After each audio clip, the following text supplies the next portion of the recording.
اور سب سے پہلے آپ کو بتائیں کہ وزیر اعظم کے دورہ ریاض میں تاریخی پیش رفت ہوئی ہے۔ پاکستان اور سعودی عرب میں اسٹریٹجک دفاعی معاہدے پر دستخط کیے گئے ہیں۔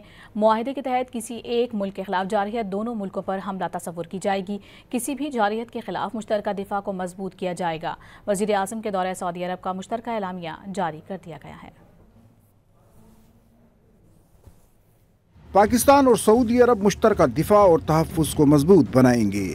کسی بھی ایک ملک کے خلاف کسی بھی جارحیت کو دونوں ممالک کے خلاف جارحیت تصور کیا جائے گا۔ ریاض میں سعودی ولی عہد محمد بن سلمان اور وزیر اعظم شہباز شریف نے پاکستان اور سعودی عرب کے درمیان اسٹریٹجک باہمی دفاعی معاہدے پر دستخط کر دیے۔ مشترکہ اعلامیے کے مطابق معاہدہ دونوں ممالک کی اپنی سلامتی کو بڑھانے اور خطے اور دنیا میں سلامتی اور امن کے حصول کے لیے مشترکہ عزم کی عکاسی کرتا ہے۔ اس کا مقصد دونوں ممالک کے درمیان دفاعی تعاون کو فروغ دینا اور کسی بھی جارحیت کے خلاف مشترکہ دفاع اور تحفظ کو مضبوط بنانا ہے۔ وزیر اعظم محمد شہباز شریف نے اپنے اور پاکستانی وفد کے پرتپاک استقبال اور فراخ دلی سے مہمان نوازی پر ولی عہد شہزادہ محمد بن سلمان کا تہ دل سے شکریہ ادا کیا۔ ولی عہد نے وزیر اعظم محمد شہباز شریف کی اچھی صحت، تندرستی اور پاکستان کے برادر عوام کی مزید ترقی اور خوشحالی کے لیے نیک تمناؤں کا اظہار کیا۔ اس سے قبل دورہ سعودی عرب کے دوران وزیر اعظم شہباز شریف کو 21 توپوں کی سلامی اور سعودی عرب کی افواج کے چاق و چوبند دستے نے سلامی پیش کی۔ جو ہی